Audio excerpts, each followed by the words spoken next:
plonger Let's go! avec une mini-cam. Hey, j'en ai un! Le... What's up guys? Il est 5h30. On se prépare pour aller à la chasse à corneille. Je vais vous expliquer un peu là. On est l'hiver. Il y a de la neige. On va s'habiller tout en blanc. Comme on peut voir. Je vous montre ça. Fait que let's go.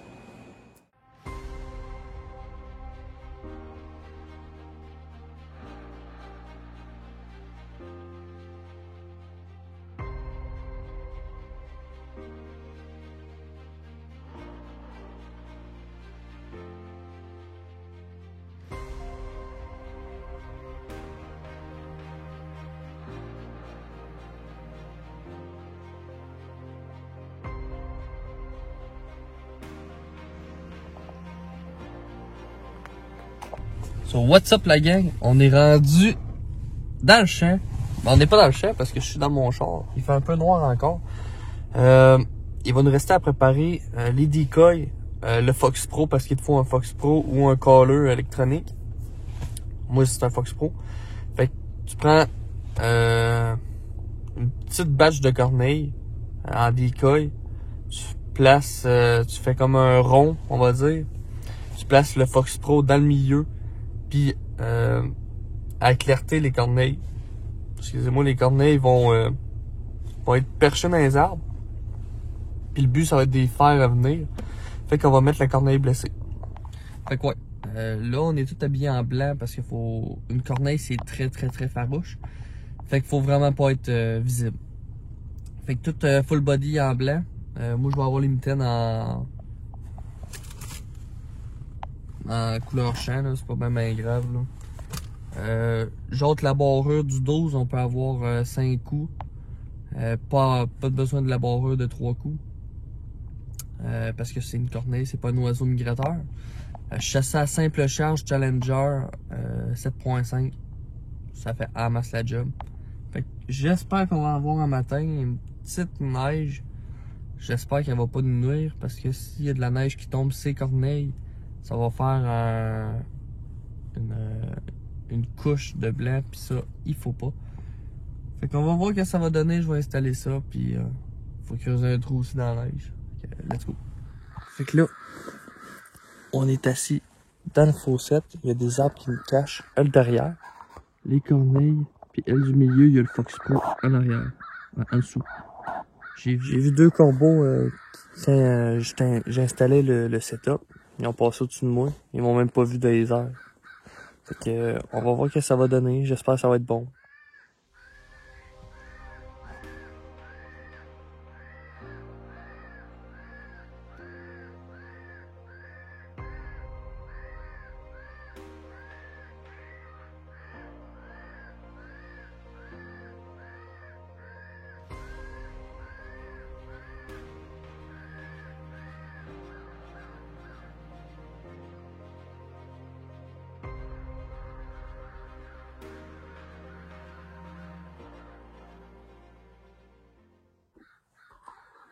Il y a deux corbeaux qui restent tout en arrière de moi.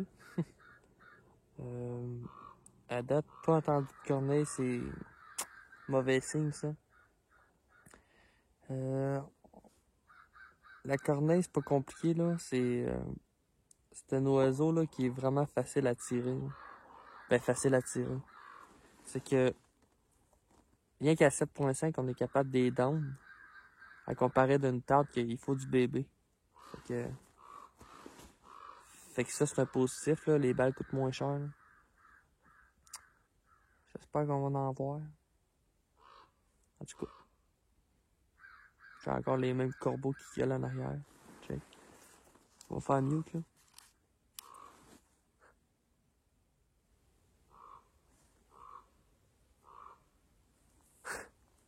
En tout cas.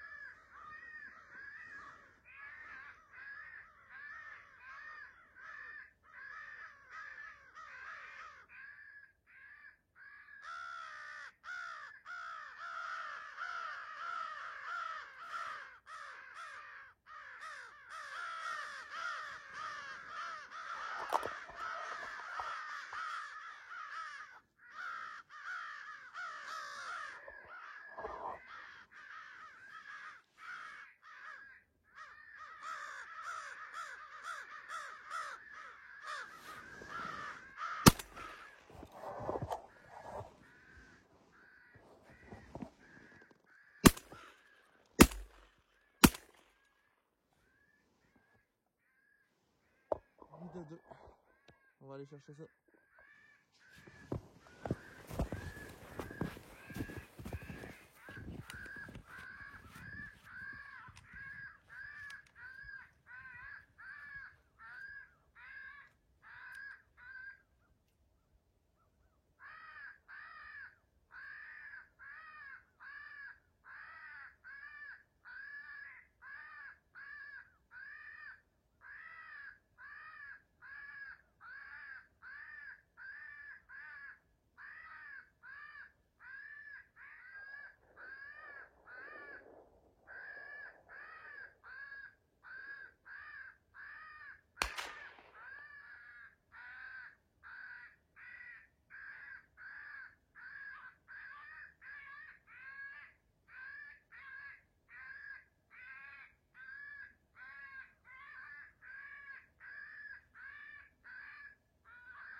Deux corneilles.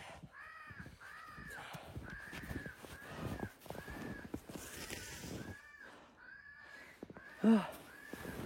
Putain. Ouh. Let's go. Ah, ça va devenir bien silence. Ah oui. J'ai tiré deux corneilles en dessous d'un sapin, puis il y en a une qui est repartie à la course. Je l'ai tirée là-bas.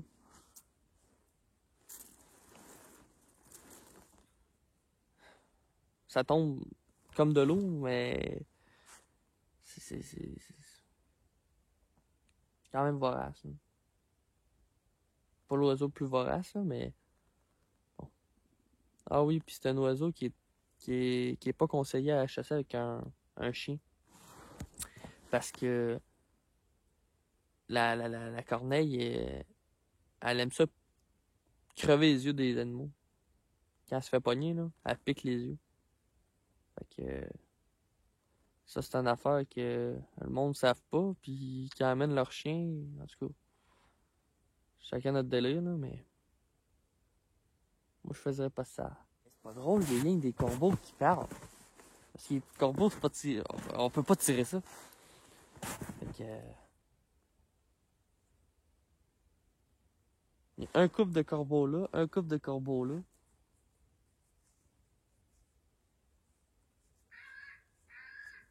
Moi, je me filme avec mon stick set. On va montrer le setup un peu.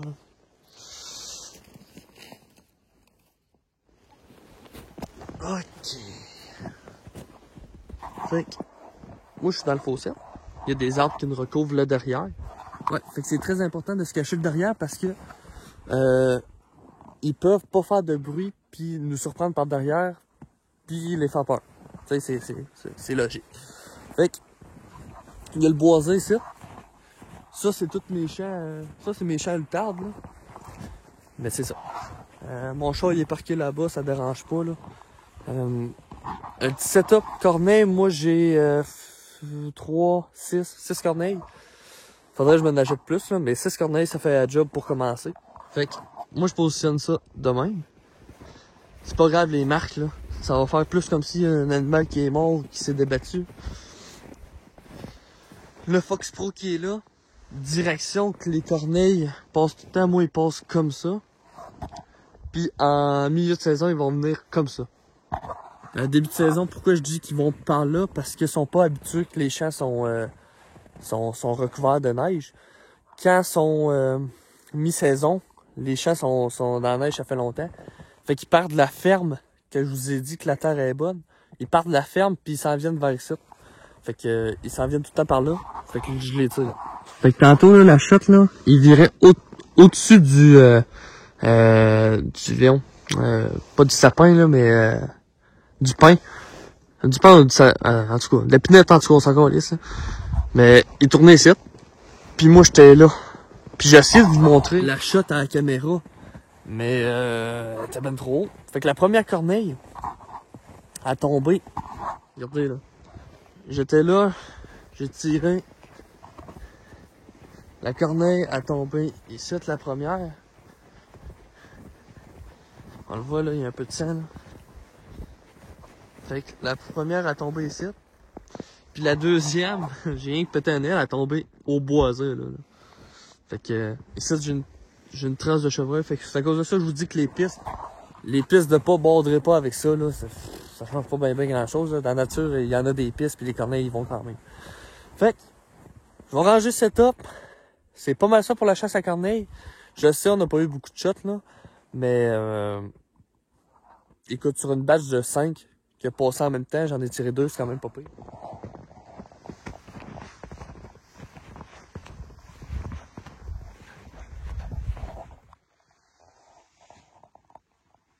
Ah, très important aussi. Vos decoys vont ressembler à ça. Mais il va avoir la couleur gris là. Fait que mettez des bas de nylon dessus pour avoir la couleur opaque. Ça, c'est le petit truc qu'un vieux sage me dit. Ça marche très bien, là. Puis la neige a tendance à plus fondre là-dessus. Fait que... c'est ça. Comment différencier une corneille d'un corbeau, c'est pas compliqué. La grosseur de 1, corneille beaucoup plus petit. Puis la queue, on va pas faire un losange. Ça va juste faire un... Je vais vous le montrer. Hein. Ça va être la queue d'une corneille. Puis un corbeau, ça va faire ça, ça, ça. Ça va être plus comme ça que comme ça. Corbeau, corneille, puis c'est pas mal ça. Ah oui, le bec. Le bec d'une corneille, ça n'est pas un bec crochu. Un corbeau, c'est très crochu. Mais ça sur internet, vous avez tous des sites pour aller voir ça. C'est facile à différencier des deux. Là. Les dates, c'est pas compliqué. Ici, en Beauce, dessus de notre secteur, je pense qu'il y a 2 mois que tu peux pas chasser à corneille. C'est dur à atteindre. Là. Mais après ça, c'est free tir. Là. Tu peux tirer ça à l'année longue. Là. Mais sauf pendant les 2 mois qu'ils disent. Là.